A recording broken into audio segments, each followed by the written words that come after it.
Hello दोस्तों, स्वागत है आपका अपने YouTube चैनल सुंदर एग्जाम क्रैकर में। आज हम इस वीडियो में आगे की क्वेश्चन की बात करेंगे। इससे पिछली वीडियो में हमने 100 नंबर तक के सभी क्वेश्चन को देखा है, ठीक है। अगर आपने ये वीडियो नहीं देखी है तो इस वीडियो की लिंक जो है वीडियो के डिस्क्रिप्शन में दे दूंगा, तो आप वहां से कंप्लीट वीडियो देख सकते हैं। तो चलिए स्टार्ट करते हैं बिना देरी के। तो सबसे पहले आप इस चैनल को सुंदर एग्जाम क्रैकर को सब्सक्राइब कर लीजिए और ये आप देख सकते हैं किन किन एग्जामों के लिए क्लास है, ठीक है। जहां भी पॉलिटी सब्जेक्ट पूछी जाती है ये उन सभी एग्जामों के लिए मोस्ट इम्पोर्टेंट क्लास है, ठीक है।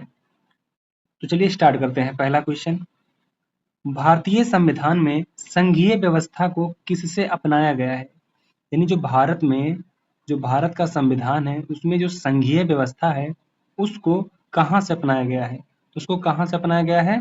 ऑप्शन बी, कनाडा संविधान से अपनाया गया है, ठीक है। कहाँ से? कनाडा संविधान से अपनाया गया है, ठीक है। तो इसमें क्या होता है, जैसे केंद्र और राज्य के बीच क्या होता है, शक्तियों का बंटवारा होता है, ठीक है। केंद्र और राज्य के बीच शक्तियों का बंटवारा होता है। भारत में एक मजबूत केंद्र वाली संघीय व्यवस्था है, ठीक है। भारत में क्या है? एक मजबूत केंद्र वाली संघीय व्यवस्था है। इस चीज को याद रखना है, ठीक है। चलिए देखते हैं अगला क्वेश्चन। संघीय व्यवस्था का मुख्य लक्षण क्या है? अब संघीय व्यवस्था का मुख्य लक्षण क्या है? यानी कि संघीय व्यवस्था का मतलब होता है एक ऐसा शासन तंत्र जहां दो स्तर की सरकारें होती हैं, ठीक है। एक ऐसा शासन तंत्र, ठीक है, जहां पे दो स्तर की सरकारें होती हैं। कितने स्तर की? दो स्तर की सरकारें होती हैं, ठीक है। दो स्तर की सरकारें होती हैं। सरकारें होती सरकार, ठीक है। इस चीज को याद रखना। एक कौन सी होती है? एक केंद्र सरकार होती है और दूसरी राज्य सरकार। इन दोनों के अधिकार और कर्तव्य संविधान में स्पष्ट रूप से बांटे गए होते हैं, ठीक है। यानी इनके जो अधिकार और कर्तव्य होते हैं वो बांटे गए हैं संविधान में, ठीक है। इसीलिए इसे ही, ठीक है, ये जो चीजें हमने आपको बताई हैं इसीलिए इसे ही क्या कहते हैं? संघीय व्यवस्था कहते हैं, ठीक है। संघीय व्यवस्था कहते हैं या फिर संघीय व्यवस्था का सबसे अहम लक्षण माना जाता है, ठीक है। इस पॉइंट को आप समझ गए होंगे। इसीलिए यहाँ क्या है? ऑप्शन बी सही है, यानी सत्ता का विभाजन केंद्र और राज्यों में, ठीक है। तो आपका ऑप्शन बी सही है, ठीक है। चलिए देखते हैं अगला क्वेश्चन। भारत में कितनी सूचियां हैं जो संघीय व्यवस्था को परिभाषित करती हैं? तो भारत में कितनी सूचियां हैं? 3 सूचियां हैं, ठीक है। वो सूची कौन कौन सी हैं? एक केंद्र सूची हो गई, इस चीज को याद करना, केंद्र सूची। और दूसरी कौन सी है? राज्य सूची। और तीसरी समवर्ती सूची। समवर्ती सूची, ठीक है। ये कितनी? 3 सूचियां हैं, ठीक है। अच्छा, जो केंद्र सूची होती है इस पे क्या है? सिर्फ सिर्फ कौन? केंद्र सरकार कानून बना सकती है, ठीक है। जो केंद्र सूची होती है उस पर सिर्फ केंद्र सरकार कानून बना सकती है, ठीक है। और ये जो राज्य सूची है इस पे राज्य सरकार कानून बना सकती है, ठीक है। और ये जो समवर्ती सूची होती है इस पर केंद्र और राज्य दोनों कानून बना सकते हैं, ठीक है। यहाँ पे क्या है? केंद्र और राज्य दोनों कानून बना सकते हैं, ठीक है। चलिए अब देखते हैं अगला क्वेश्चन।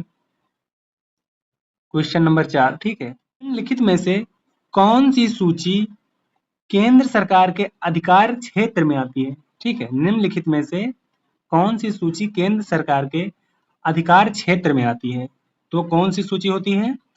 वो होती है संघ सूची, ठीक है। नहीं, ऑप्शन आपका सी सही है। संघ सूची में ऐसे विषय आते हैं जिन पर केवल केंद्र सरकार कानून बनाती है, ठीक है। जैसे कौन कौन से विषय हैं?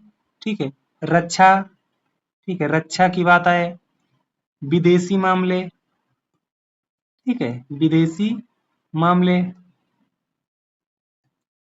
विदेशी मामले हो गए। और एक परमाणु ऊर्जा, ठीक है, परमाणु ऊर्जा। और रेलवे आदि, ठीक है। इन विषयों पर केंद्र सरकार कानून बना सकती है, ठीक है। अब बात कर लेते हैं राज्य सूची की। ठीक है, यहाँ थोड़ा राज्य सूची को देख लेते हैं। यह राज्य सरकार के अधिकार में आता है। ठीक है, राज्य सूची। ठीक है, अभी हमने ऊपर इसकी बात भी की है। ठीक है, इसकी बात भी की है। ठीक है, तो समवर्ती सूची की भी हमने बात की है। ठीक है, तो ये दोनों चीज आप जानते होंगे। चलिए अगला क्वेश्चन देखते हैं। क्वेश्चन नंबर देखते हैं 105। ठीक है, संघीय विवादों का समाधान कौन करता है? संघीय विवादों का समाधान कौन करता है? तो वो कौन करता है? उच्चतम न्यायालय करती है। ठीक है, यानी आपका ऑप्शन बी सही है। अगर केंद्र और राज्य या फिर दोनों राज्यों के बीच कोई विवाद होता है, ठीक है, यानी कि केंद्र हो या फिर राज्य या फिर इन दोनों के बीच में कोई विवाद होता है, तो उसे हल करने का अधिकार किसे दिया गया है? केवल उच्चतम न्यायालय को होता है। किसको होता है? केवल उच्चतम न्यायालय को होता है। ठीक है, ये चीज याद रखना। और यह अधिकार उसे आर्टिकल 131 के तहत मिला है। इस चीज को याद रखना। किसके तहत मिला है? आर्टिकल आर्टिकल 131 के तहत मिला है। ठीक है, इस चीज को याद रखना। अब बात कर लेते हैं राष्ट्रपति का। ठीक है, थोड़ा राष्ट्रपति के बारे में जानते हैं। यह एक संवैधानिक प्रमुख है। ये चीज आप जानते होंगे। ठीक है, भारत का एक संवैधानिक प्रमुख है, लेकिन विवाद निपटाने का अधिकार नहीं रखता। ये चीज याद रखना। ठीक है, ये विवाद निपटाने का अधिकार नहीं रखते हैं। ठीक है, अब बात करते हैं संसद की। संसद क्या है? संसद देखो कानून बना सकती है। संसद क्या है? कानून बना सकती है, पर संघीय विवाद नहीं निपटा सकती। ठीक है, संघीय विवाद नहीं निपटा सकती है। और राज्यपाल की बात करें तो केवल राज्य स्तर पर काम करता है। ये जो राज्यपाल होता है, ये केवल राज्य स्तर पर ही काम करता है। ठीक है, संघीय विवाद ये भी नहीं सुलझाता। तो आपका संघीय विवाद का जो समाधान करने वाला कौन है? उच्चतम न्यायालय। ठीक है, तो ये चीज आप समझ गए होंगे। चलिए देखते हैं अगला क्वेश्चन। Question number 6। भारतीय संविधान में मौलिक अधिकारों को किस भाग में शामिल किया गया है? ठीक है, भारतीय संविधान में मौलिक अधिकारों को किस भाग में शामिल किया गया है? तो ये चीज आप बहुत अच्छे से जानते होंगे। भाग 3 में शामिल किया गया है। ठीक है, भाग 3 और आर्टिकल 12 से 35 तक। ठीक है, 12 से 35 तक क्या है? मौलिक अधिकारों से संबंधित ये आर्टिकल है। ठीक है, चलिए अगला क्वेश्चन देखते हैं। Question number 107। मूल रूप से भारतीय संविधान में मौलिक अधिकारों की संख्या कितनी थी? ठीक है, मूल रूप की यहाँ बात हो रही है, इस चीज को याद रखना। मूल रूप से। ठीक है, तो मूल रूप से कितनी थी? मूल रूप से थी एक, सॉरी सी आंसर है। ठीक है, इसका यानी 7 थी। ठीक है, कितने थे? 7 थे। देखो जब संविधान लागू हुआ था, ठीक है, 1950 में। ठीक है, जब संविधान लागू हुआ था 1950 में, तब 7 मौलिक अधिकार थे। ठीक है, कितने थे? 7 मौलिक अधिकार थे इस समय। लेकिन बाद में 1978 में, ठीक है, 1978 में संपत्ति का जो अधिकार था उसे हटा दिया गया। ठीक है, जिसे अब क्या कहते जिससे अब क्या हुआ है कि 6 मौलिक अधिकार बचे हैं। ठीक है, क्या है? 6 मौलिक अधिकार बचे हैं। लेकिन आपसे अगर मूल रूप से क्वेश्चन पूछे तो आप सी लगाएंगे आंसर, यानी 7 मौलिक अधिकार। ठीक है, क्योंकि मूल रूप से 7 मौलिक अधिकार थे। इस चीज को याद रखना। चलिए देखते हैं क्वेश्चन नंबर अगला। निम्नलिखित में से कौन सा मौलिक अधिकार नहीं है? तो ये क्वेश्चन तो आपने बार बार देखा होगा। ठीक है, ऑप्शन सी। चलिए अगला क्वेश्चन देखते हैं। Question number 9। संपत्ति के अधिकार को मौलिक अधिकारों की सूची से कब हटाया गया? ठीक है, संपत्ति के जो अधिकार है उसको मौलिक अधिकारों की सूची से कब हटाया गया? तो कब हटाया गया था? यानी ऑप्शन इसका सी, 44वें संविधान संशोधन द्वारा। ठीक है, 1978 में। इस चीज को याद रखना। अभी ये हमने बात भी किया है ऊपर के क्वेश्चन में। हमने अभी ऊपर के क्वेश्चन में आपको ये चीज बताई है। 1978 में कौन से? 44वें संविधान संशोधन द्वारा। ठीक है, इसके तहत संपत्ति के अधिकार को मौलिक अधिकारों की सूची से हटा दिया गया और इसे अनुच्छेद कितने में जोड़ा गया? इसे अनुच्छेद 300 ए, यानी आर्टिकल 300 का ए। ठीक है, इसमें कानूनी अधिकार के रूप में रखा गया। ठीक है, कानूनी अधिकार के रूप में आर्टिकल 300 के ए में रखा गया। ठीक है, इस चीज को आप याद रखना। अब थोड़ा पॉइंट इनके बारे में जान ले, अदर ऑप्शन के बारे, यानी ऑप्शन ए के बारे में थोड़ा जान ले। 24वें संशोधन द्वारा क्या हुआ? देखो यह संसद की संशोधन शक्ति से जुड़ा था। इस चीज को याद रखना। ये क्या था? ये संसद की संशोधन शक्ति से जुड़ा था। ठीक है, इसके बारे में आप इतना याद रखिए बस।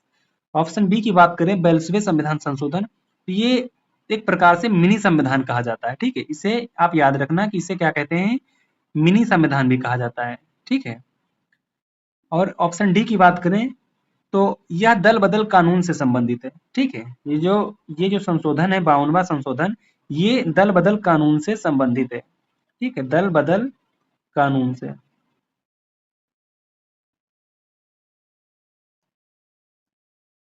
ठीक है। चलिए अगला क्वेश्चन देखते हैं।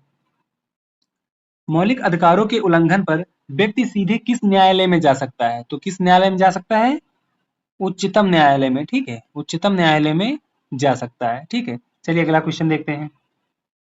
भारतीय संविधान की प्रस्तावना को किससे प्रेरित माना जाता है? तो किससे प्रेरित माना जाता है, इस चीज का आंसर आप कमेंट में जरूर बताइएगा, ठीक है। कमेंट बॉक्स में इसका आंसर जरूर बताइएगा। चलिए अगला क्वेश्चन देखते हैं। संविधान की प्रस्तावना में किस शब्द को 42वें संशोधन द्वारा जोड़ा गया है? तो कौन से शब्द को जोड़ा गया है, ये चीज आप जानते हैं, ठीक है। पहला गणराज्य, ठीक है, पहला क्या है, गणराज्य। दूसरा समाजवादी। तीसरा धर्मनिरपेक्ष। और डी नंबर दोनों, बी और सी। तो इसमें से कौन सा आपका सही आंसर है? आपका सही आंसर है गणराज्य, ठीक है। इसमें कौन सा जोड़ा गया था? गणराज्य जोड़ा गया था, इस चीज को याद रखना, ठीक है। इसके बारे में हमने पहले क्लास में बात कर चुके हैं, ठीक है। चलिए क्वेश्चन नंबर अगला देख। भारतीय संविधान की प्रस्तावना में लोकतंत्र का अर्थ है, यानी लोकतंत्र का क्या अर्थ है? तो लोकतंत्र का क्या अर्थ है? लोकतंत्र जनता द्वारा जनता के लिए शासन है, ठीक है, ये चीज आप जानते हैं। जनता द्वारा जनता के लिए शासन है, तो ये चीज ऑप्शन ए में है, तो ये चीज ऑप्शन ए सही है, ठीक है। लोकतंत्र यानी जनता का, ये चीज याद रखना, जनता के द्वारा और जनता के लिए शासन, यही। अब इस चीज को अगर आप ये चीज, यह परिभाषा अब्राहम लिंकन की है, ये भी याद रखना, ठीक है। जनता का, जनता के द्वारा और जनता के लिए शासन, यह परिभाषा किसकी है? अब्राहम लिंकन की है, ठीक है। और यही भारत में लागू होती है, इस चीज को याद रखना, ठीक है। अब चलिए अब बात करते हैं हम अगले क्वेश्चन की, ठीक है। प्रस्तावना को संविधान का भाग मानने का निर्णय किस मामले में दिया गया है? तो कौन सा मामला था? वो केशवानंद भारती मामला था, ठीक है। इसको भी हमने पिछली क्लास में देखा है, ठीक है। चलिए अगला क्वेश्चन देखते हैं। जिस जिस जो भी क्वेश्चन है हमने उसका पहले ही एक्सप्लेनेशन दे दिया है, ठीक है, तो वो चीजें यहाँ पे दोबारा रिपीट नहीं करेंगे। भारतीय संविधान को अर्थ कठोर और अर्थ लचीला क्यों कहा जाता है? यानी कि आधा का मतलब कठोर भी है और लचीला भी है, ठीक है। तो ये चीजें क्यों कहा जाता है? तो इसका हम ऑप्शन पढ़ते हैं क्यों कहा जाता है, ठीक है। पहला, यह केवल संसद द्वारा संशोधित किया जा सकता है, यह केवल संसद द्वारा संशोधित किया जा सकता है, ठीक है। दूसरा, कुछ प्रावधानों को साधारण बहुमत से और कुछ को विशेष बहुमत से बदला जा सकता है, ठीक है। कुछ को विशेष बहुमत से बदला जा सकता है, मुझे यही आंसर सही लग रहा है, ठीक है। अगला पढ़ते हैं। इसे कभी भी संशोधित नहीं किया जा सकता, बिल्कुल गलत है। इसे राष्ट्रपति द्वारा ही बदला जा सकता है, ये भी गलत है। और पहला भी गलत है, यानी आपका ऑप्शन बी सही है, ठीक है, आपका ऑप्शन बी सही है, ठीक है। चलिए बात करते हैं अगले क्वेश्चन की। भारतीय संविधान में संशोधन की प्रक्रिया किस अनुच्छेद में दी गई है? तो संशोधन की प्रक्रिया किस अनुच्छेद में दी गई है? तो अनुच्छेद 368 भारतीय संविधान में संशोधन की प्रक्रिया बताता है, ठीक है। कौन सा बताता है? 368, यानी आपका ऑप्शन सी सही है, 368, ठीक है। 352 क्या है? आपका ऑप्शन सी सही है, ठीक। लेकिन हम 352 को भी थोड़ा जानते हैं, ये राष्ट्रीय आपातकाल से जुड़ा है, ठीक। ये क्या है? ये राष्ट्रीय आपातकाल से जुड़ा है। और 356 क्या है? जम्मू, ये जो 356 जो है जम्मू कश्मीर से 370 जुड़ा है, ठीक है। जम्मू कश्मीर से 370 जुड़ा हुआ है, ठीक है। लेकिन 356 किससे जुड़ा है? राज्य में राष्ट्रपति शासन से संबंधित है ये, ठीक है। राज्य में राष्ट्रपति शासन से ये संबंधित है, ठीक है। ये चीज आप जान गए होंगे। चलिए अब देखते हैं क्वेश्चन नंबर अगला। भारतीय संविधान का सबसे विवादास्पद संशोधन कौन सा माना जाता है? तो कौन सा माना जाता है? वो है बी, यानी कि 42, यानी 42वें संविधान संशोधन, ठीक है। कौन सा? 42वें संविधान संशोधन, ठीक है। ये संशोधन के बारे में आप पढ़ लेना, ठीक है। ये मिनी कॉन्स्टिट्यूशन है, ठीक है, ये मिनी संविधान है, इस चीज को याद रखना, ठीक है, अच्छे से इसको याद रखना। चलिए अब बात करते हैं हम अगले क्वेश्चन की, ठीक है। इसके भी कुछ ऑप्शन है, इस ऑप्शन पे बात कर लेते हैं, ठीक है। ऑप्शन ए है 42वां संशोधन। ये क्या है? ये अच्छा, इसको हमने बात कर चुके हैं अगले क्वेश्चन में। ये क्या था? ये संसद के संशोधन शक्ति से, संसद की जो संशोधन शक्ति है उसको ये मजबूत बनाता है, ठीक है, 42वां संशोधन। और ये जो 44वां संशोधन है ये क्या है? ये 42वें संशोधन की जो कुछ गड़बड़ियां थी, ठीक है, उसको सुधारा था इसने, ठीक है। इसलिए इस चीज को याद रखना कि 42वें संशोधन की कुछ गड़बड़ियों को सुधारा इसने, 42वां ने, ये 44 ने, ठीक है। 42 जो है इसके कुछ गड़बड़ी को इसने सुधारा है, ठीक है, तो ये इसी से रिलेट करता है। और 86वां जो है ये क्या है? शिक्षा को मौलिक अधिकार बनाया गया है इससे, ठीक, इसके द्वारा क्या हुआ है, ये इंपॉर्टेंट है, ठीक है, ये इंपॉर्टेंट है, ठीक है। शिक्षा को क्या किया गया? शिक्षा को मौलिक अधिकार बनाया गया है, ठीक है, शिक्षा को मौलिक अधिकार,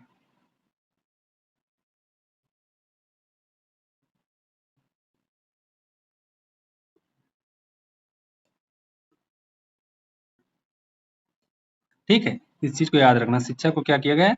मौलिक अधिकार बनाया गया है, ठीक है। चलिए अब क्वेश्चन नंबर अगला देखते हैं। संविधान में संशोधन के लिए किनका अनुमोदन आवश्यक हो सकता है? तो किसका अनुमोदन आवश्यक हो सकता है? यानी कि इसके ऑप्शन देखते हैं पहले। लोकसभा, केवल राज्यसभा, आधे से अधिक राज्य विधानसभाओं का, उच्चतम न्यायालय का। यानी आपका ऑप्शन सी सही है, ठीक है। यानी कि कुछ संशोधन ऐसे होते हैं, ठीक है, ये किससे संबंधित है क्वेश्चन? ये संविधान में संशोधन से संबंधित है, ठीक है, अनुमोदन आवश्यक हो सकता है, ठीक है। तो किनका आवश्यक हो सकता है? तो ये आपका आंसर है आधे से अधिक राज्य विधानसभाओं का, ठीक है। अब कुछ संशोधन ऐसे होते हैं जो केंद्र और राज्यों दोनों को प्रभावित करते हैं, इस चीज को याद रखना, केंद्र और राज्य दोनों को प्रभावित करते हैं। जैसे राष्ट्रपति की शक्तियां, ठीक, इस चीज को याद रखना, क्या? राष्ट्रपति की शक्तियां, उच्च न्यायपालिका, संघ राज्य संबंध, इन जैसे मामलों में, ठीक है, ऐसे मामलों में केवल संसद नहीं होती है बल्कि कम से कम आधे राज्यों की विधानसभा की मंजूरी भी जरूरी होती है, ठीक है। ऐसे जो मामले हमने आपको बताए हैं कि राष्ट्रपति की शक्तियां और उच्च न्यायपालिका और संघ और राज्य के संबंध, ऐसे मामलों में केवल संसद नहीं होती है, ठीक है, केवल संसद का अनुमोदन नहीं चाहिए ऐसे मामलों में। यहाँ पर कम से कम आधे राज्य की विधानसभाओं की मंजूरी, सहमति ली जाती है, ठीक है। तो इस चीज को आप समझ गए होंगे। अब चलिए बात करते हैं अगले क्वेश्चन की। भारतीय संविधान के लचीलापन का उदाहरण कौन सा है? ठीक है, भारतीय संविधान के लचीलेपन का उदाहरण क्या है? तो साधारण बहुमत उसे संशोधन करना, दूसरा राष्ट्रपति द्वारा अध्यादेश जारी करना, ठीक है, तीसरा न्यायिक समीक्षा का अधिकार, चौथा लोकसभा का विघटन। यानी ये तीनों गलत है, ठीक है, ये तीनों गलत है। देखो संविधान में कुछ ऐसे संशोधन है, अभी हमने बात किया, ठीक है, संविधान में कुछ ऐसे संशोधन है जिन्हें साधारण बहुमत से पास किया जा सकता है। किससे? साधारण बहुमत से पास किया जा सकता है। इसके भी बारे जान लो। जैसे संसद की प्रक्रियाएं हैं, ठीक है, क्या है? संसद की प्रक्रियाएं हैं, इस चीज को लिख लेना, संसद की प्रक्रियाएं, संसद की प्रक्रियाएं, ठीक है, इसको क्या है? साधारण बहुमत से पारित किया जा सकता है, ठीक है, साधारण बहुमत से इसको पास किया जा सकता है, ठीक है। अगर और थोड़ा बात करें तो इसमें कुछ अनुसूचियां भी हैं, ठीक है, क्या है? कुछ अनुसूचियां भी हैं जिसमें बदलाव आप कर सकते हैं, ठीक है। इसीलिए इसे क्या कहते हैं? फ्लेक्सिबल माना जाता है, यानी लचीला माना जाता है, ठीक है। यानी आपका ऑप्शन ए सही है, ठीक है। अब बात करते हैं अगला क्वेश्चन की। भारतीय संविधान में न्यायिक समीक्षा की अवधारणा किससे प्रेरित है? तो ये चीज आप जान रहे होंगे, ऑप्शन बी, यानी अमेरिका के संविधान से प्रेरित है, ठीक है। किससे प्रेरित है? अमेरिका के संविधान से प्रेरित है। अगर हम बात करें ब्रिटिश संविधान की, ठीक है, आपका राइट आंसर ऑप्शन बी है। लेकिन अगर हम बात करें ब्रिटिश सरकार की, ब्रिटिश संविधान से, ठीक है, तो वहां लिखित संविधान नहीं है। ये जो ब्रिटिश है, यहाँ पे क्या है? लिखित संविधान नहीं है, ठीक है, इस चीज को याद रखना, ठीक। ऑप्शन सी की बात करें तो इसमें भी अलग न्यायिक प्रणाली है, ठीक है, ये यहाँ की जो न्यायिक प्रणाली है वो अलग ही है, ठीक है। और ऑप्शन डी की बात करें तो भारत ने इससे नीति निर्देशक तत्व लिए हैं। ये जो आयरलैंड संविधान है, यहाँ से क्या है? भारत ने नीति निर्देशक तत्व लिए हैं, ठीक है, यहाँ पे याद रखना, इसको लिख दे रहा हूं मैं, नीति निर्देशक, नीति निर्देशक तत्व लिए गए हैं, ठीक है, यह लिया है, ठीक है, भारत ने यहाँ से। तो इस चीज को आप समझ गए होंगे। अब चलिए बात करते हैं अगले क्वेश्चन की। न्यायिक समीक्षा का अर्थ क्या है? ठीक है, बहुत प्यारा क्वेश्चन है, ठीक है, इसको इंपॉर्टेंट लगा लो। न्यायिक समीक्षा का अर्थ क्या है? तो न्यायिक समीक्षा का क्या अर्थ है? देखो, न्यायालय द्वारा कानूनों की वैधता की जांच। समीक्षा का मतलब क्या है? किसी चीज की जांच करना, ठीक है। आप समीक्षा शब्द से ये चीज समझ रहे होंगे कि हाँ, किसी चीज की जांच करना। और न्यायिक से आप समझ रहे होंगे न्यायालय। तो न्यायालय द्वारा कानूनों की वैधता की जांच, ठीक है। अच्छा, इसको ऐसे आप समझिए, देखो, न्यायिक समीक्षा का मतलब है कि अदालत यानी न्यायालय, तो न्यायालय यह देखती है कि सरकार द्वारा बनाए गए जो कानून हैं सही हैं या फिर गलत हैं, और अगर वो गलत होते हैं तो अदालत उन्हें क्या करती है? बदल सकती है, ठीक है। इसी को क्या कहते हैं? न्यायिक समीक्षा, ठीक है, इसी को न्यायिक समीक्षा कहते हैं। तो आपका ऑप्शन क्या है? ऑप्शन ए सही है, यानी न्यायालय द्वारा कानूनों की वैधता की जांच, ठीक है। अब चलिए बात करते हैं अगले क्वेश्चन की। न्यायिक समीक्षा का अधिकार किसे प्राप्त है? बहुत ही प्यारा क्वेश्चन है, ठीक है। न्यायिक समीक्षा का अधिकार किसे प्राप्त है? यानी आपका इसमें उच्चतम न्यायालय और उच्च न्यायालय यानी इन दोनों को प्राप्त है, ठीक है। यानी आपका ऑप्शन सी होगा, उच्चतम न्यायालय को भी प्राप्त है और उच्च न्यायालय को भी प्राप्त है। देखो, जो न्यायिक समीक्षा का अधिकार है, ठीक है, ये न्यायिक समीक्षा का जो अधिकार है सिर्फ एक अदालत को नहीं है, इस चीज को याद रखना। किसी एक अदालत को ये अधिकार नहीं है, बल्कि ये उच्चतम न्यायालय के, उच्चतम न्यायालय क्या होता है? ठीक है, यहाँ पे देखो, ये सबसे बड़ी अदालत है, ठीक है, ये सबसे बड़ी अदालत है, इस चीज को याद रखना। सबसे बड़ी अदालत, ये सबसे बड़ी अदालत है, अदालत, ठीक है। और उच्च न्यायालय जो होता है ये राज्य की बड़ी अदालत है, इसको याद रखना। जो ये होती है ये राज्य की सबसे बड़ी अदालत है, राज्य की सबसे बड़ी अदालत, सबसे बड़ी अदालत, ठीक है। तो ये राज्य की सबसे बड़ी अदालत होती है। तो इस चीज को समझना कि ये जो न्यायिक समीक्षा है, ठीक है, न्यायिक समीक्षा का अधिकार क्या है? किसी एक अदालत को नहीं है, बल्कि उच्चतम न्यायालय को और उच्च न्यायालयों को, ठीक है, दोनों को मिलता है। इस चीज का, इन दोनों को मिलता है, ठीक है। ये दोनों अदालतें ये देखती हैं कि कोई जो कानून है, वो जो कानून बनाया गया है वो ठीक है या फिर नहीं है, ठीक है। तो वो काम ये दोनों करती हैं, इसलिए आपका ऑप्शन सी सही है, ठीक है। और ये भी याद रखना कि ये जो है सबसे बड़ी अदालत है, ठीक है, और ये राज्य लेवल पे सबसे बड़ी है, ठीक है, ये राज्य लेवल पे सबसे बड़ी है। चलिए अब अगला क्वेश्चन देखते हैं। किस मामले में न्यायिक समीक्षा का अधिकार पहली बार स्थापित हुआ? तो मामला कौन सा था? इस चीज को याद रखना, ये भी इंपॉर्टेंट क्वेश्चन है, ठीक है, इंपॉर्टेंट। तो ऑप्शन कौन सा है इसमें? कौन सा मामला है? केशवानंद भारती मामला, शंकर प्रसाद मामला, या फिर मारबरी? यानी आपका ऑप्शन सी सही है, ठीक है, ऑप्शन सी है। इस चीज को अच्छे से समझ गए होंगे। अब इसके बारे में थोड़ा आप जान लेते हैं, ठीक है, इस मामले के बारे में थोड़ा जान लेते हैं। देखो, यह मामला अमेरिका में हुआ था, ठीक है, ये मामला कहाँ हुआ था? अमेरिका में हुआ था। और इसमें पहली बार यह तय किया गया कि अदालतें जो हैं यह देख सकती हैं कि कानून सही है या नहीं, ठीक, ये पहली बार यहाँ पे हुआ था, ठीक है, इसी मामले में ये चीजें हुई थी। यानी ये मामला अमेरिका का था, ठीक है, इसमें ही पहली बार ये तय किया गया था कि जो अदालतें हैं, जो न्यायालय हैं, वो यह देख सकते हैं कि कानून सही है या नहीं है, ठीक है। तो ये चीज आप समझ गए होंगे, ठीक है। अब चलिए देखते हैं अगला क्वेश्चन। न्यायिक समीक्षा का उद्देश्य क्या है? न्यायिक समीक्षा का उद्देश्य क्या है? तो आपका ऑप्शन है संविधान की सर्वोच्चता बनाए रखना, यानी आपका यही पहला ही सही है, ठीक है, आपका पहला ही सही है। इसमें दूसरा क्या है? कार्यपालिका की शक्तियों का विस्तार करना। तीसरा विधायिका को नियंत्रित करना, यानी कि ये भी गलत है, ये भी गलत, ये भी। आपका ऑप्शन ए सही है, ठीक है, आपका ऑप्शन ये सही है। देखो, इसका मतलब है कि अदालतें यह सुनिश्चित करती हैं कि सरकार द्वारा जो बनाया गया कानून होता है, ठीक है, वो मेल खाते हैं कि नहीं, वो सही है कि नहीं, ठीक है, ये सारी चीजें हैं, ठीक है। अच्छा, ये कानून कौन से होते हैं? जो देश का सबसे बड़ा और महत्वपूर्ण कानून होता है, ठीक है, जो देश का सबसे बड़ा और महत्वपूर्ण कानून होता है, ठीक है। यानी कि जब कोई सरकार द्वारा कानून बनाया जाता है तो वो कानून क्या होता है? वो कानून देश के लिए बहुत ही महत्वपूर्ण होता है, ठीक है। इसलिए न्यायालय उसकी जांच करती है, ठीक है, न्यायालय उसकी जांच करती है, ये तय करती है कि ये जो चीजें, ये जो कानून है ये सही है या गलत है, ठीक है। तो ये चीजें आप समझ गए होंगे। चलिए अब अगला क्वेश्चन देखते हैं। भारत में संसदीय सरकार की प्रणाली किससे प्रेरित है? तो इस चीज को आपने देख रखा है, ब्रिटिश यानी ब्रिटिश के संविधान से है। ठीक है, किससे है? ब्रिटिश के संविधान से है। चलिए अगला क्वेश्चन देखते हैं। संसदीय प्रणाली में वास्तविक कार्यकारी प्रमुख कौन होता है? तो वास्तविक कार्यकारी जो प्रमुख होता है वो कौन होता है? बी, प्रधानमंत्री होता है। ठीक है, सी ऑप्शन ए मत करना, ठीक है, ये नहीं होता है। ठीक है, ऑप्शन बी करना, प्रधानमंत्री होता है। ठीक है, इस चीज को आप समझ गए होंगे। बहुत सारे लोग राष्ट्रपति को समझते हैं, नहीं, प्रधानमंत्री होते हैं।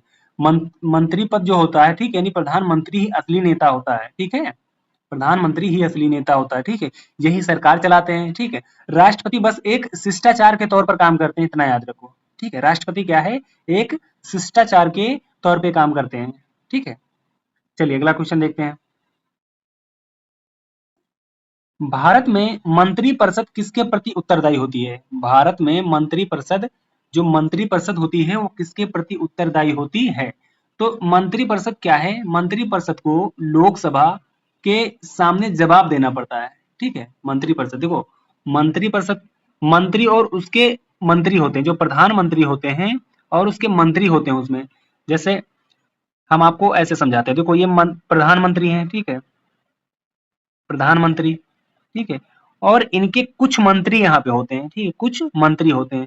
ठीक है, इसी इसी पूरे को क्या कहते हैं? हम मंत्री परिषद कहते हैं। ठीक है, मंत्री परिषद कहते हैं, इस चीज को याद रखना। ठीक है, मंत्री परिषद कहते हैं। और इस मंत्री परिषद का अध्यक्ष कौन होता है? प्रधानमंत्री होता है। ठीक है, कौन होता है? प्रधानमंत्री होता है। ठीक है, इस चीज को आप समझ गए होंगे। ठीक, अब आगे बात करते हैं अगले क्वेश्चन की। भारत में संसदीय प्रणाली के तहत राष्ट्रपति का कार्य कैसा होता है? ठीक है, जो भारत की संसदीय प्रणाली है उसके तहत राष्ट्रपति का जो कार्य होता है वो कैसा होता है? तो आप बहुत अच्छे से जान रहे होंगे। ठीक है, राष्ट्रपति का काम ज्यादातर क्या होता है? रस्म वाला होता है, यानी रस्मी होता है, जैसे कि कागजों पर हस्ताक्षर करना। याद, ये चीज को आप समझ गए होंगे। कागजों पे क्या है? हस्ताक्षर करना, और अगर कोई समारोह हो रहा है तो उसमें भाग लेना, बस इतना ही उनका काम होता है। ठीक है, तो आप इसे क्या कह सकते हैं कि भारत में जो राष्ट्रपति होते हैं वो औपचारिक रूप से होते हैं। ठीक है, यानी आपका ऑप्शन पहला सही है, औपचारिक रूप। ठीक है, औपचारिक रूप से होते हैं, आपका ऑप्शन पहला सही है। चलिए अब अगला क्वेश्चन देखते हैं। संसदीय प्रणाली की विशेषता क्या है? संसदीय प्रणाली की खासियत क्या है? ठीक है, तो आप इस चीज को समझिए, पहले इसका मतलब समझिए कि सरकार, सरकार मतलब कार्यपालिका, और संसद, संसद मतलब विधायिका, यानी कि कार्यपालिका और विधायिका दोनों मिलकर काम करते हैं। ठीक है, दोनों मिलकर काम करते हैं। सरकार के फैसले संसद से जुड़े होते हैं, इतना याद रखना। ठीक है, सरकार के फैसले क्या है? वो संसद से जुड़े होते हैं। तो आप ये चीज जान गए हैं कि दोनों मिलकर काम करते हैं, यानी कि सरकार और संसद दोनों मिलकर काम करते हैं। तो संसद क्या हो गया? संसद विधायिका हो गई। ठीक है, और जो है सरकार क्या हो गई? वो कार्यपालिका हो गई। यानी आपका ऑप्शन पहला सही है। ठीक है, यानी कार्यपालिका और विधायिका के बीच क्या है? घनिष्ठ संबंध है। ठीक है, चलिए अगला क्वेश्चन देखते हैं। भारतीय संविधान में संशोधन की प्रक्रिया किस अनुच्छेद में दी गई है? भारतीय संविधान में संशोधन की प्रक्रिया किस अनुच्छेद में दी गई है? तो इस क्वेश्चन को हमने पहले भी देखा है। ठीक है, और इस वीडियो में भी ये दोबारा आ चुका है। ठीक है, यानी ऑप्शन सी, 368 में। ठीक है, 368 में। चलिए अगला क्वेश्चन की बात करते हैं। भारतीय संविधान में अब तक यानी 2024 तक कितने संशोधन किए जा चुके हैं? ठीक है, ये भी क्वेश्चन रिपीटेड क्वेश्चन है। ठीक है, ये क्या हुआ है?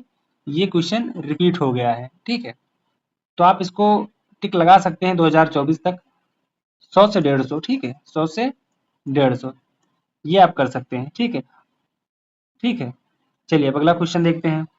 किस संशोधन द्वारा भारत में मौलिक कर्तव्यों को जोड़ा गया है? ठीक है, किस संशोधन द्वारा? तो ये चीज भी आपको याद है। ठीक है, वो कौन सा संशोधन है? ऑप्शन बी, 42वां संविधान संशोधन। ठीक है, इसके बारे में ज्यादा बात नहीं करेंगे क्योंकि ये हमने पहले बात कर रखी है। अगला क्वेश्चन देखते हैं। 44वें संशोधन द्वारा किस मौलिक अधिकार को हटाया गया है? तो कौन सा मौलिक अधिकार है जिसे हटाया गया है? ये भी क्वेश्चन आपने देखा है। ठीक, इसके बारे में ज्यादा बात नहीं करेंगे। संपत्ति का अधिकार। ठीक है, इस चीज को भी आपको पता होगा।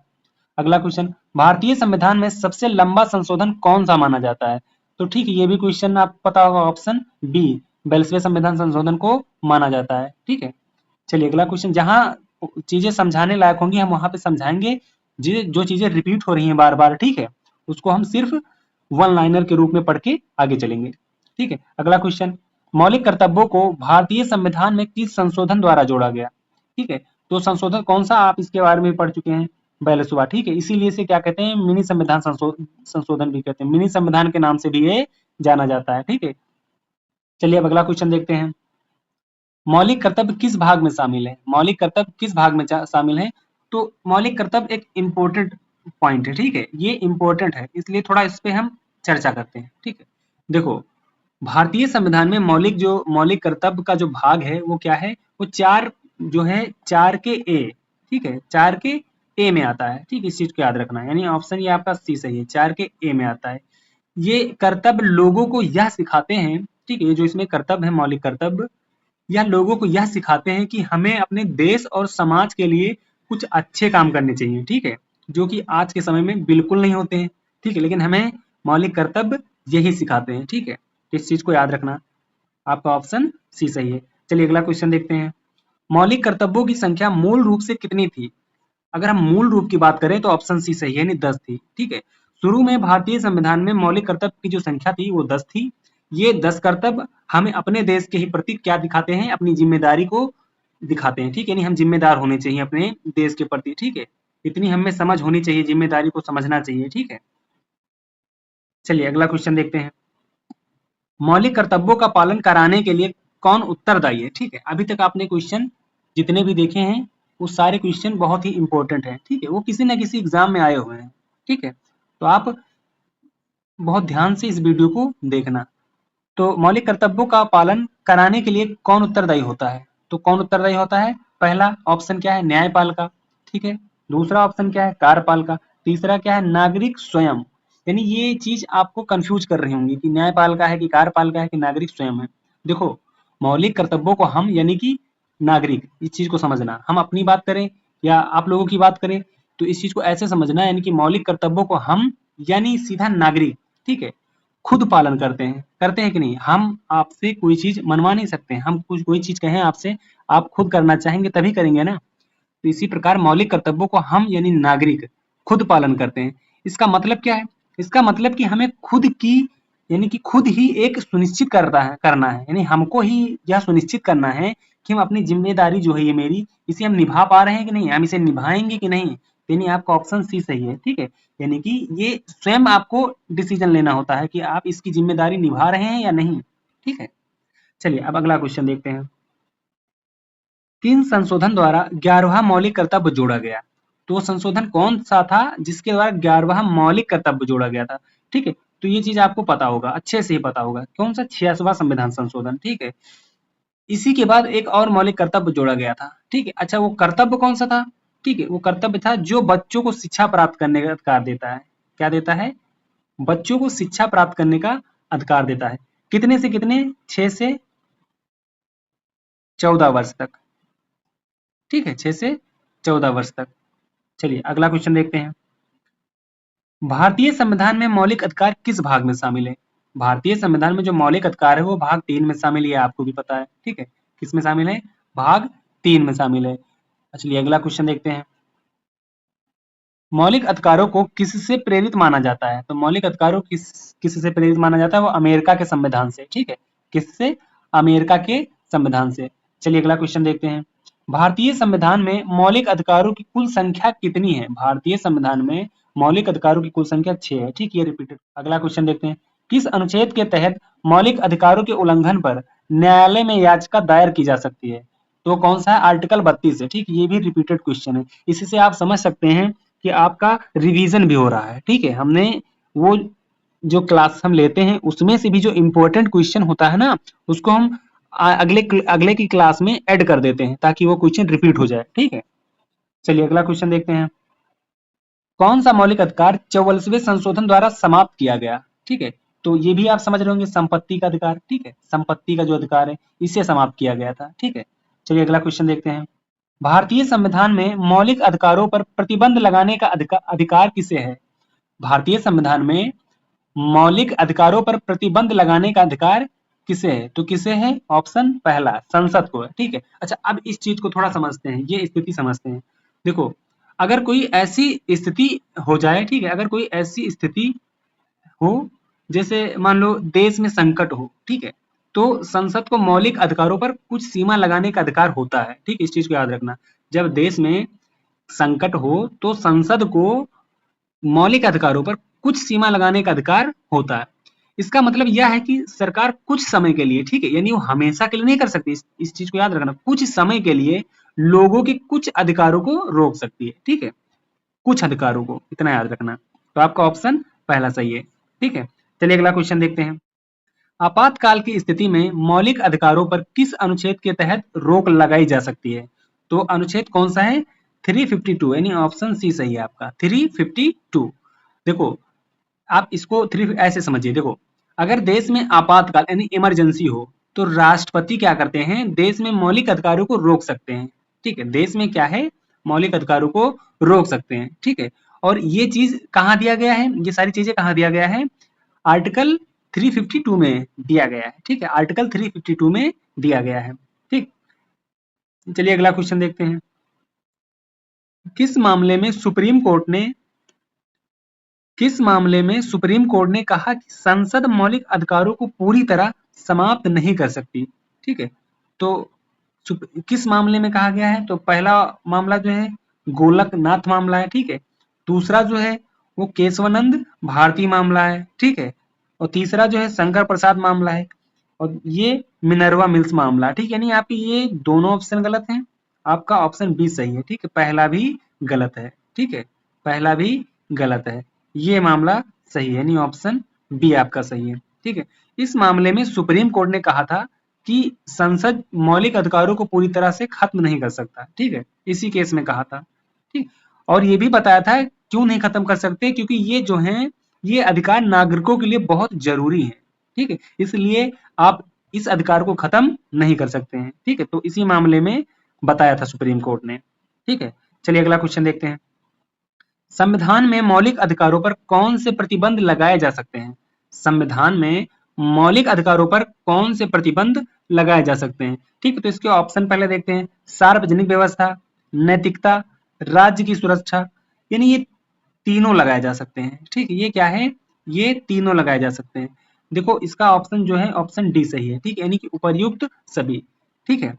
इसको अगर थोड़ा सा अगर हम इसको बताना चाहें, ठीक है, तो आप ऐसे समझिए कि मौलिक अधिकारों पर जैसे कुछ खास स्थिति में रोक लगाई जाती है, ठीक है, कुछ खास स्थिति में, ठीक है, जैसे जैसे समझ सकते हैं कि सार्वजनिक व्यवस्था, ठीक है। अब सार्वजनिक व्यवस्था का मतलब क्या है, जैसे कि शांति और सुरक्षा रखना, ठीक है, सार्वजनिक शांति और सुरक्षा रखना, शांति और सुरक्षा रखना, ठीक है, शांति और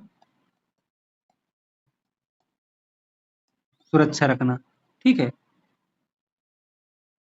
ठीक है, पहला ये हो गया, ठीक। दूसरा नैतिकता, ठीक है, नैतिकता का मतलब यानी यहाँ पे भी अच्छे मतलब अच्छे अच्छे आचार व्यवहार, ठीक है, अच्छे आचार व्यवहार, ठीक है, आचार व्यवहार को बनाए रखना, इतना, ठीक है, को बनाए रखना, बनाए रखना, ठीक है। राज्य की सुरक्षा यानी कि देश की रक्षा करना, ठीक है, क्या है यहाँ पे, देश की रक्षा करना, देश की रक्षा करना, ठीक है। ऐसी स्थिति में, ठीक है, ऐसी स्थिति में क्या हो सकता है, मौलिक अधिकारों पर प्रतिबंध लगाए जा सकते हैं, ठीक है। तो ये चीज आप समझ गए होंगे अच्छे से। चलिए अब बात करते हैं अगले क्वेश्चन की। मौलिक अधिकारों के उल्लंघन के मामले में नागरिक किसके पास याचिका दायर कर सकते हैं, ठीक है, ये रिपीटेड क्वेश्चन है, ठीक है, ये रिपीटेड क्वेश्चन है, ठीक, इसको देखते हैं, आंसर भी कर दीजिए। उच्चतम न्यायालय और उच्च न्यायालय के पास, ठीक है, इसको आप देखते ही आंसर कर देना, उच्चतम न्यायालय और उच्च न्यायालय के पास, ठीक है। तो अब हमारे इसमें इस क्लास में 50 क्वेश्चन जो है कंप्लीट हो गए हैं, ठीक है। तो आशा करता हूं कि ये वीडियो आपको पसंद आई होगी, ठीक है। तो आप अगर अभी तक भी वीडियो को लाइक नहीं किए हैं, ठीक है, तो वीडियो को लाइक कर दीजिए और कमेंट बॉक्स में ये जरूर बताइए कि आज की क्लास कैसी रही, ठीक है। और ये सीरीज तो कंटिन्यू रहेगी, ठीक है, लेकिन अगर आपको किसी और भी टॉपिक पे वीडियो चाहिए तो आप कमेंट करके बता सकते हैं, हम उस टॉपिक पे भी वीडियो बना के जरूर लाएंगे। ठीक है, बाकी चलिए मिलते हैं अगली क्लास में। जय हिंद, जय भारत।